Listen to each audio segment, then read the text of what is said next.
Yes, I inherited it from my parents, so it made sense to move back, me and Simon. Felt like going back to old ways before the pregnancy. Reminded me of being a girl, the dollhouse in the attic, old things. We didn't sleep in my parents' bedroom for a long time. We decorated it as soon as we moved in, but it was another year before we started sleeping there.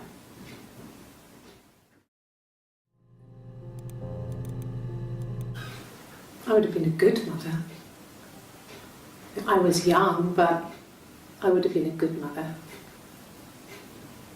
She was a girl, by the way, the baby. We were going to call her Sarah. Simon wanted to call her Ava after his nana, but I didn't want her to have a symmetrical name.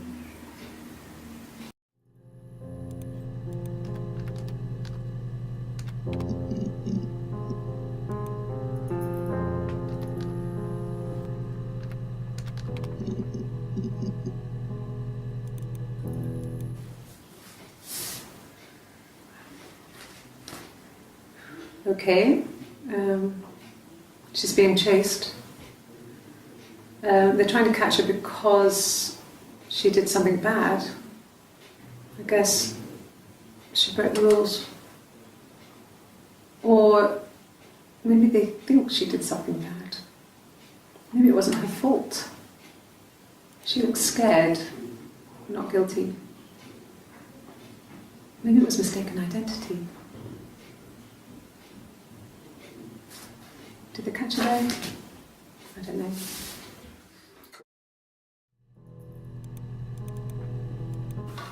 I hoover my dust every week, maybe less. I once asked Eleanor how often I should dust, and she said, if people ask, tell them you do it once a week, but every few weeks is okay. I think she was just trying to make me feel better. I mean, when I was there, she was hoovering every day. Ran an ordered house. You know how that generation is, putting on a brave front. She has secret stashes of cigarettes. Doug doesn't even know she smokes. When I was there, I saw her. She has these sort of porcelain vases, ornamental, next to the Reader's Digest books. Cigarettes inside. And she still has them. I mean, last time I was there, I looked in a vase. There was a fresh pack. I mean, all those years of marriage, and she still has a secret like that.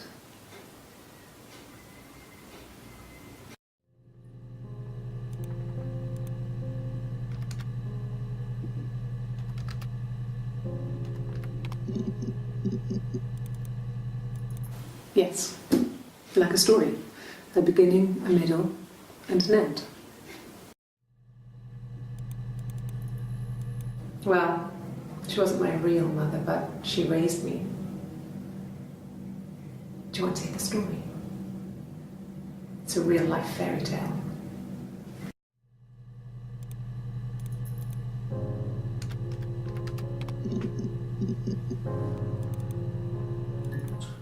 He has a wallet, a huge silly thing, leather, real leather, I think. He packs it full of stuff, business cards, receipts, lottery tickets. He always carries it in his back pocket. I think that's why he's got a bad back. He sets the discs. I haven't seen it, so he must have it on him.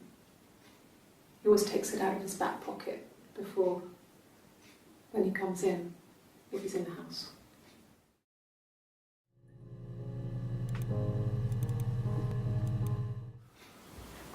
Sorry.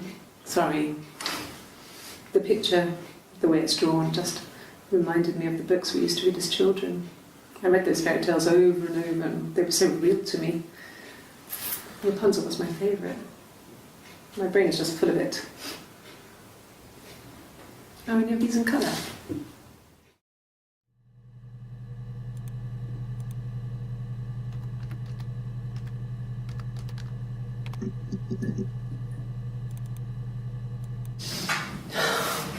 We were obsessed with fairy tales. Not just the pretty ones, but the traditional ones. They were dark and real, bizarre and violent. Felt like life. We had this huge old book that I think Mum must have bought from a library sale. The illustrations had thin tracing paper over them to protect them. They were in colour, shiny plates. At the front of the book was an index of illustrations. We read that more than the actual stories. We'd read aloud the captions and flip between the pictures. There was something intimate about peeling back the tracing paper, undressing the pictures. Rapunzel's hair is cut. The eagle plucks out his heart. The princess pricks her finger.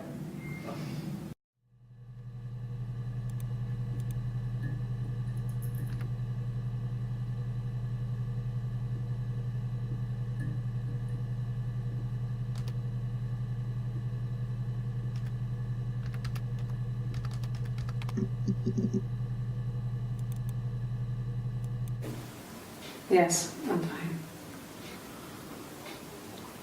I won't be sick again. This happens some days. I'm pregnant. It's morning sickness.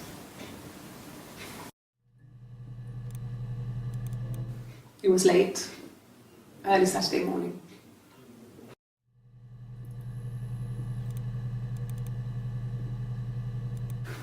No, I don't think so. Glasgow was deserted that early in the morning.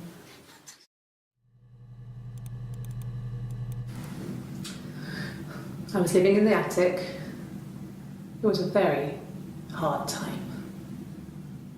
I was depressed, was still pretty sick of the STD. When I came down one morning, they were dead. They were in bed and both had been sick. They'd thrown up a lot. And I'd slept through it.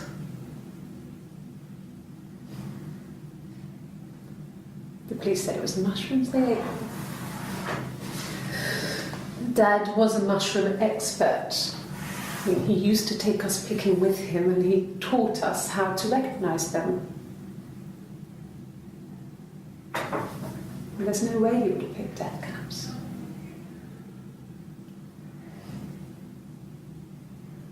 But the police believe that's what happened. They never even looked in the attic.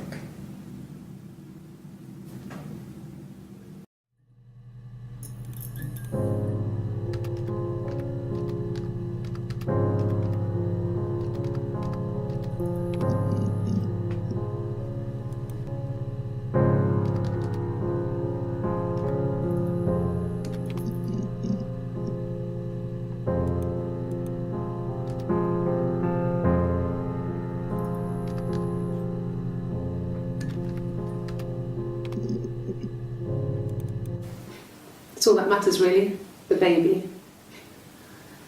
Simon's dead, but the baby, that's how he will live on. Our baby.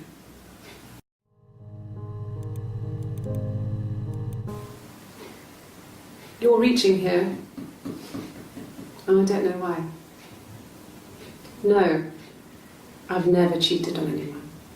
I've never taken anything from anyone. Simon is dead. But I have my baby to care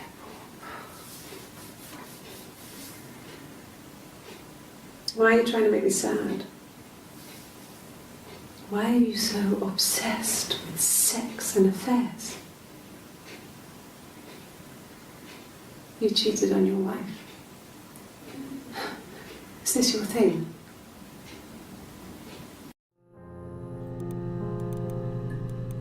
It was supposed to be a secret. Just because Simon is dead doesn't mean I have to give up all his secrets. It doesn't have anything to do with what happened to Simon. No one murdered my husband because he cheated his expenses for a romantic weekend in Oxford. Rehearsed? You ask me the same question, you'll get the same answer. Is that your evidence? Of course I thought about what happened then. It's all I've thought about. My husband is dead.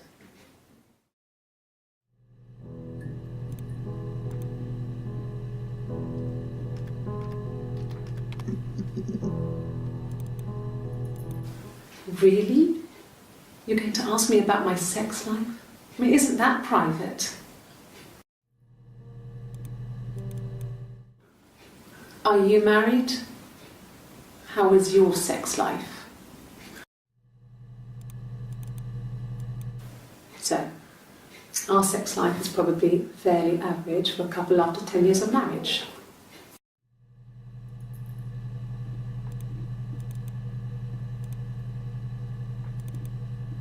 No, you're talking to the wrong person if you think I'm some kind of slut. If you think I'm the kind of person that would have had sex with all those guys.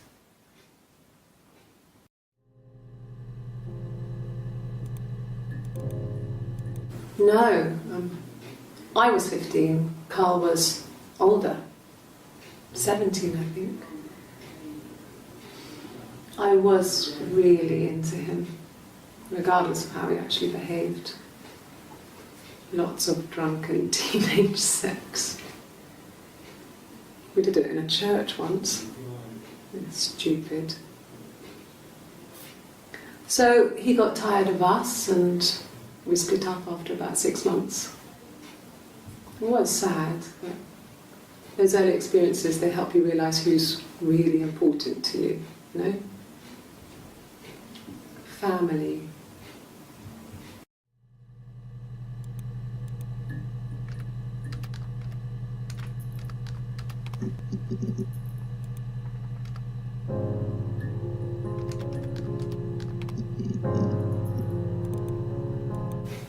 Family. So, Carl fucked off, and then there were other boys here and there, and then Simon.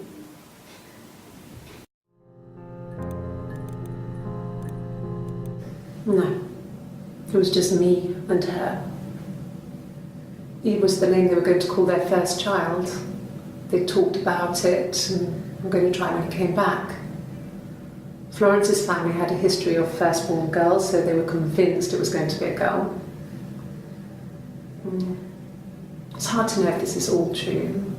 These are stories I remember, that I read when I was a child. Maybe I misread, maybe I misunderstood. Sometimes it's hard to remember what happened last week.